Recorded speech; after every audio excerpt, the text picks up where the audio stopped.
Hi guys, আজ চলে গিয়েছিলাম হাতিবাগান। যেহেতু হাতিবাগানে চলছিল চৈত্র সেল, তাই সৈকত যাইনি, গিয়েছিলাম আমি আর তৃষিতা। যেহেতু আমরা অনেকটা দূর যাব, সৈকত আমাদেরকে একটু এগিয়ে দিয়েছিল। তারপর আমরা শুরু করেছিলাম আমাদের শপিং করা। সবার প্রথমেই চলে গিয়েছিলাম এই মলটাতে। নামটা ঠিক জানি না, জানো তো, হাতিবাগানে এতগুলো মল, আমার ঠিক নাম মনে নেই। গলা ভেজাতে খেয়ে নিয়েছিলাম সন্ত্রা জুস। এই দোকানে সন্ত্রা জুস, মিল্ক শেক, মানে বিভিন্ন ধরনের শেক পাওয়া যায়। দারুণ টেস্টি ছিল কিন্তু আমাদের জুসটা। তারপরেই চলে গিয়েছিলাম বাজার কলকাতা। বাজার কলকাতার কালেকশন দারুণ।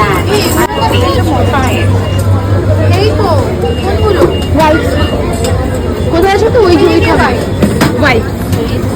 দেখছো তো, আমরা এরকমই করি। দুজনে মিলে এত শপিং করেছি, ব্যাগটা আমি টেনে তুলতে পারছি না। তারপরে এইখান থেকে আমরা বেরিয়ে পড়লাম সোজা বাইরে। বাইরে গিয়ে একটা ব্যাগের দোকান থেকে মামুনের জন্য একটা ব্যাগ নিলাম।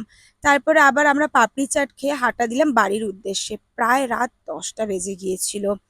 তেমন কোনো গাড়ি ঘোড়া ছিল না, তাই প্রথমেই ধরে নিলাম বাস। তারপর বিবেকানন্দ রোড থেকে ধরে নিয়েছিলাম অটো। বাড়ি ফিরতে ফিরতে প্রায় 10:30। এসে আর কিছুই ভালো লাগছিল না, শুয়ে পড়েছিলাম।